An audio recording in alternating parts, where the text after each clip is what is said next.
Will this card be the hope for a new meta? Find out what's going on as I hereby summon all my imps to join me on my adventures through Marvel Snap. Hey everybody, it's Annabelle. So ever since the Spotlight Cash now has a new card, when the season pass rotates around, I do the season pass card in its own separate video. And this month's card is Hope Summers.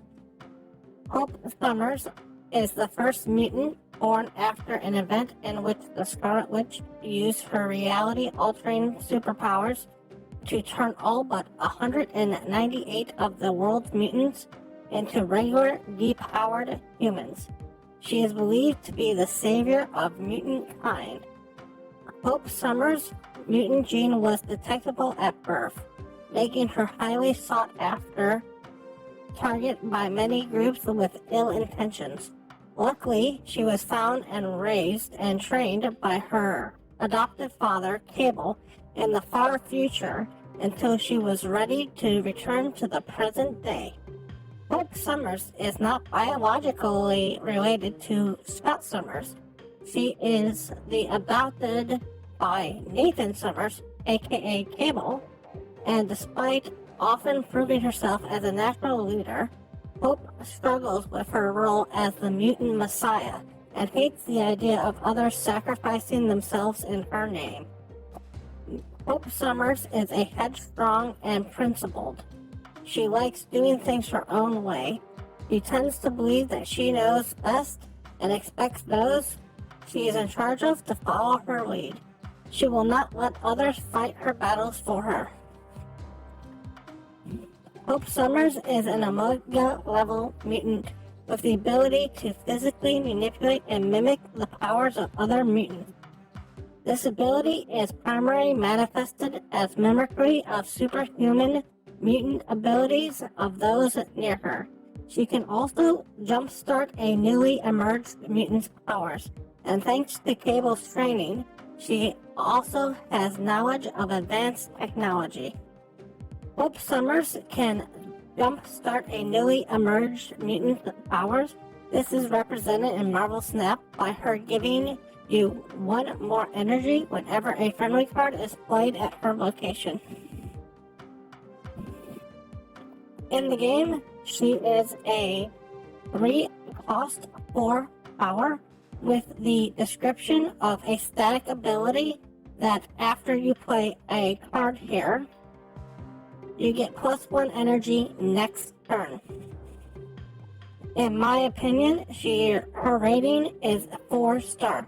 And let me go over some of the things that we gotta look at with why she's a 4-star card here.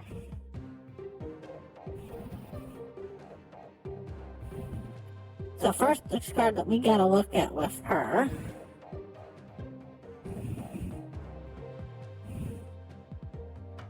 has got to be the Electro. Point for point, she comes closest to being Electro.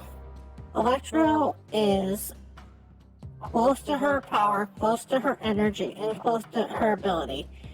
The thing about Hope is that you gotta play a card on top of her in order to get the bonus, where with Electro, you get the bonus right off the bat.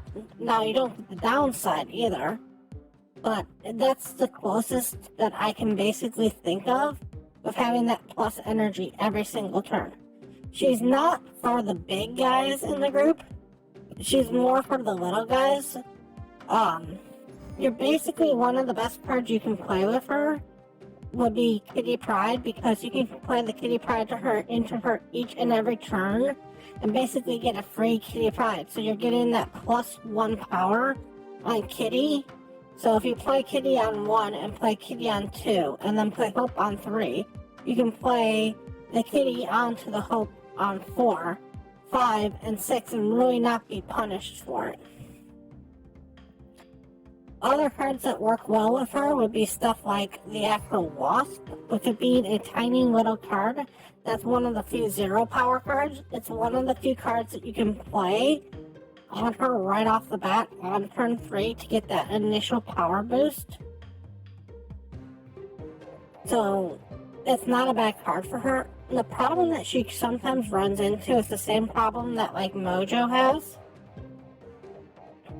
where as soon as you see the Kitty Pride go down, the Hope Summers go down, you basically know that lane needs to be focused on. So there's more of a chance for somebody to play into that lane, play disruption into that lane, block out that lane, and that's the problem with it, is you kind of know something's going in here.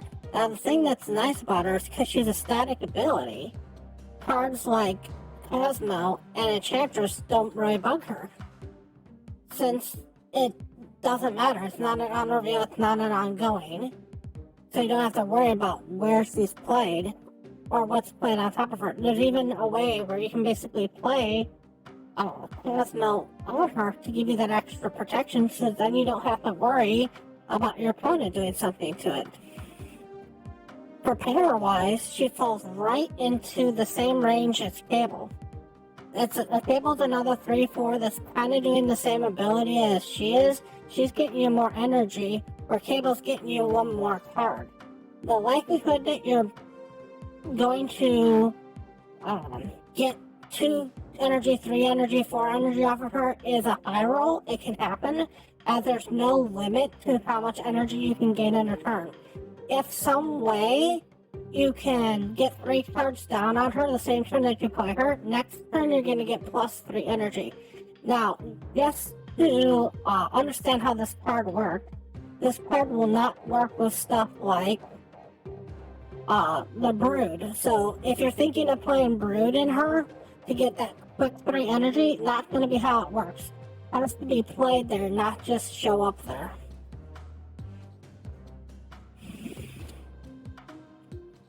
Another interesting card to put in her deck is the Sarah, because you can basically ramp on 4 and go straight into the 5. So you play her on 3, and if you can somehow get one other card in her, next turn you're going to go straight into the 5, slam down the Sarah a turn early, and have the energy for the rest of the game without having to really play into her.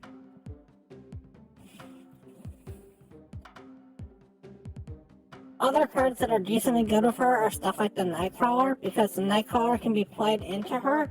You get the +1 energy, and then you can move the Nightcrawler out. And the Beast, because you'll get the +1 energy still, and then you can play it down in a different location. Other good cards that are good for her are the Cyclops, because this is only in the high Evo Cyclops, because the extra energy is one of the few things that Cyclops likes having, so you can power up your high evolutionary Cyclops. It's the same reason that you might want to play the Hulk in there.